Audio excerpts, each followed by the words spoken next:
శ్రీ గురుభ్యో నమః. భక్తుడు తన జీవితంలో అనేక పరీక్షలు ఎదుర్కోవాల్సి వస్తుంది. భగవంతుడు తనకు సన్నిహితంగా ఉన్నవారిని అనేక రకాలుగా పరీక్షిస్తూ ఉంటాడు. కష్టాలు, నష్టాలు, దుఃఖములు, అవమానములు ఇవన్నీ ఆ పరీక్షలో భాగములే. వాటిని ఒకటి తరువాత మరొకటి ఇస్తూ ఉంటాడు. నన్ను అట్టే అంటిపెట్టుకుని ఉంటాడా, లేదా విసుగుతో నన్ను దూరం చేసుకుంటాడా అని ఆయన భావిస్తూ ఉంటాడు. ఒకసారి పరీక్షలో పాస్ అయ్యాక మరొక పరీక్ష ఉండడం లేకపోవడం ఆయన ఇష్టం.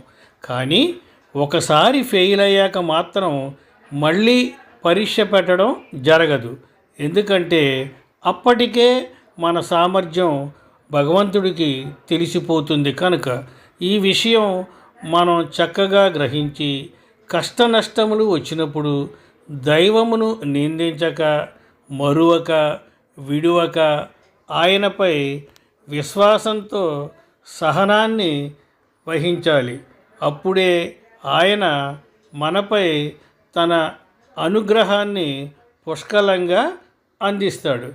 ఎలా వచ్చిన కష్ట నష్టములు అలాగే పోతాయి. అయితే మన విశ్వాసం, సహనం ఎలా ఉండాలంటే పరీక్ష పెట్టి భగవంతుడే విసుగు చెంది పోవాలి.